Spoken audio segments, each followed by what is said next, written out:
안녕하세요 여러분. 밤새 잘 주무셨습니까? 10월 7일 월요일 아침이 밝았습니다. 어제는 주일에 예배 잘 들으셨죠? 주일에 우리에게 허락하신 말씀과 은혜로 또 한 주간을 힘차게 살아가시기 바라고, 또 오늘 하루를 살아갈 수 있는 넉넉한 은혜가 오늘 우리에게 주신 말씀 가운데 주어지게 되기를 소망합니다.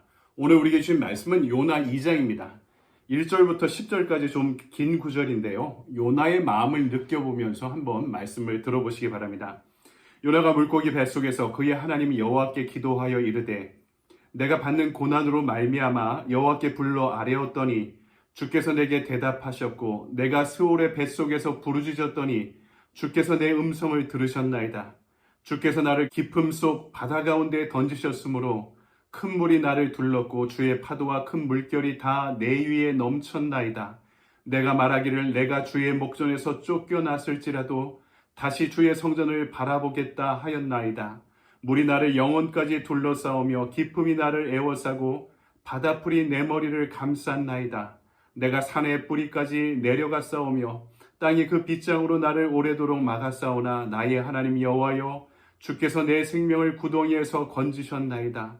내 영혼이 내 속에서 피곤할 때에 내가 여호와를 생각하였더니 내 기도가 주께 이르렀사오며 주의 성전에 미쳤나이다. 거짓되고 헛된 것을 숭상하는 모든 자는 자기에게 베푸신 은혜를 버렸사오나 나는 감사하는 목소리로 주께 제사를 드리며 나의 서원을 주께 갚겠나이다. 구원은 여호와께 속하였나이다 하니라. 여호와께서 그 물고기에게 말씀하심에 요나를 육지에 토하니라. 아멘. 주님의 말씀입니다. 주님께 감사드립니다. 오늘 아침 우리에게 주신 말씀 가지고 요나의 표적이라는 제목으로 말씀을 증거하도록 하겠습니다. 오늘 말씀은 물고기 뱃속에서 드려진 요나의 기도문입니다. 이 절망 가운데 소망으로 기도하던 요나의 기도를 통해서 하나님께서는 요나를 구원해 주시는 그 표적을 보여주시죠. 흥미로운 점은 예수님께서 마태복음 16장과 누가복음 11장에서 시대의 기적, 시대의 표적을 구하는 사람들에게 뭐라고 말씀하십니까? 내가 보여줄 것은 요나의 표적밖에 없다, 이렇게 말씀하셨죠. 요나의 표적이 무엇입니까? 죽음에서 3일 만에 건지심을 받은 그 구원의 사실을, 사건을 가리키고 있습니다. 다시 살아나셔서 하나님의 심판을 선포하신 사역의 공통점이 존재하죠. 요나는 물고기 뱃속에서 3일 만에 나와서 심판을 선포하는 자로 니느웨를 찾아갑니다. 예수님도 죽음에서 다시 부활하셔서 하나님 나라의 도래와 심판을 선포하셨죠. 어느 시대든지 표적이 있습니다.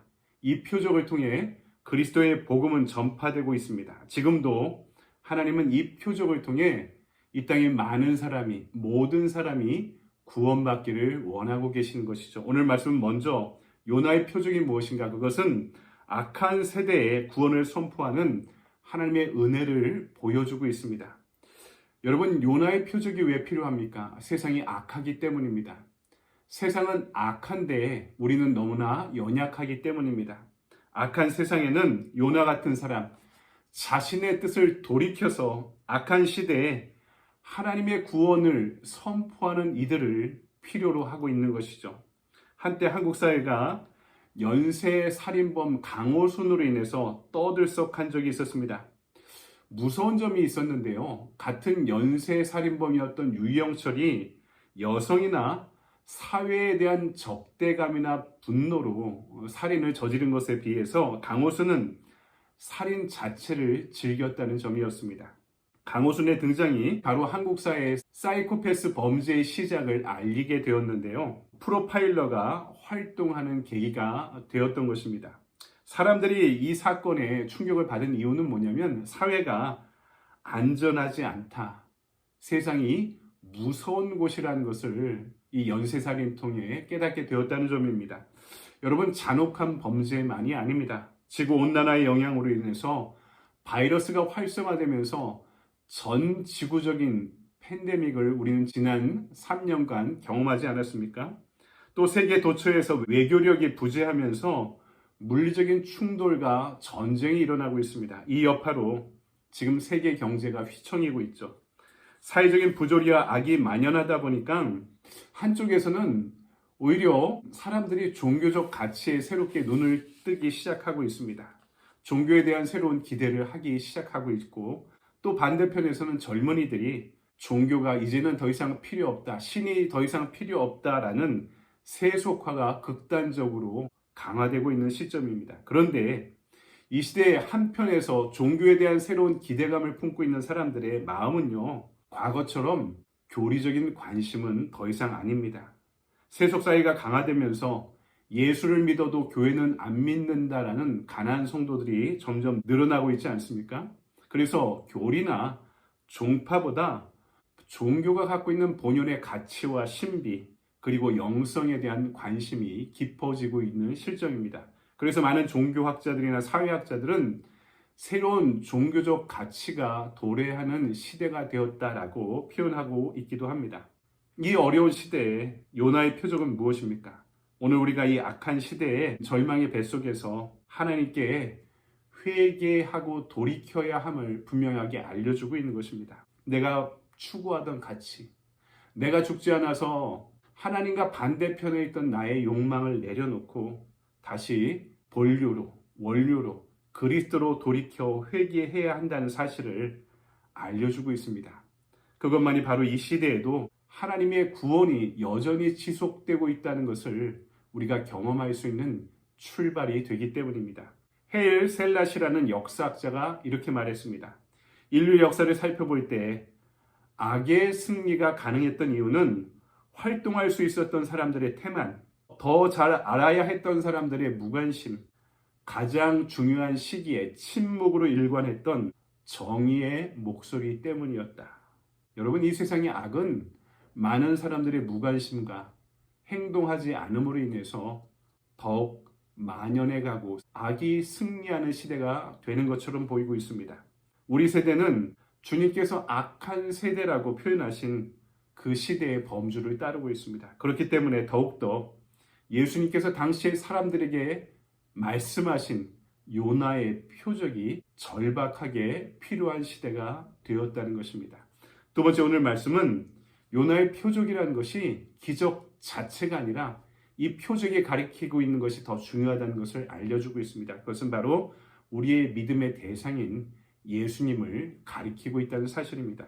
고린도전서 1장 22절에서 사도 바울은 유대인은 표적을 구하고 헬라인은 지혜를 찾으나 우리는 십자가에 못 박힌 그리스도를 전하니라고 이렇게 말씀합니다. 예수님께서 지신 십자가가 바로 요나의 표적임을 알려주고 있는 것입니다. 표적이라는 것은 초자연적인 기적을 가리키는 것이 아닙니다. 죽기까지 우리를 사랑하셔서 십자가에 달려 돌아가셨다 사흘 만에 부활하신 예수 그리스도의 삶과 사역, 그분의 진리의 말씀을 가리키고 있습니다. 하지만 주님께서 죽기까지 세상을 사랑하셔서 달리신 십자가의 사랑과 은혜를 우리에게 표적으로 보여주셨는데 여전히 이 시대는 기적을 기대하고 있는 것 같습니다. 예전에 긍정의 힘으로 유명한 조엘 오스틴 목사님이 미국의 한 토크쇼에 나와서 인터뷰를 했던 내용을 제가 기사로 읽은 적이 있습니다. 여러 가지 목사님의 사역과 교회에 대한 소개, 그리고 이 목사님이 쓰신 수많은 책들이 화제가 되어서 그것을 알리는 토크쇼였는데요. 대화 중에 사회자가 이런 질문을 합니다. 당신은 참으로 절망에 빠진 이들에게 희망을 주는 메시지를, 긍정의 메시지를 전해주고 있는데 지금 이라크나 아프가니스탄, 발칸반도 등에서 일어나고 있는 대량 학살과 테러에 대해서는 왜 언급하지 않습니까? 이 질문에 대해 오스틴 목사님이 이렇게 대답했습니다. 그런 것은 언론이 모두 다 전하고 있기 때문에 내가 해야 할 말이 없습니다. 여러분, 참 많은 것들을 생각하게 해주는 대담이었습니다. 그분이 말한 것이 사실이라면 긍정의 힘이라는 것은 결국 성공을 위한 자기 최면에 불과하지 않을까.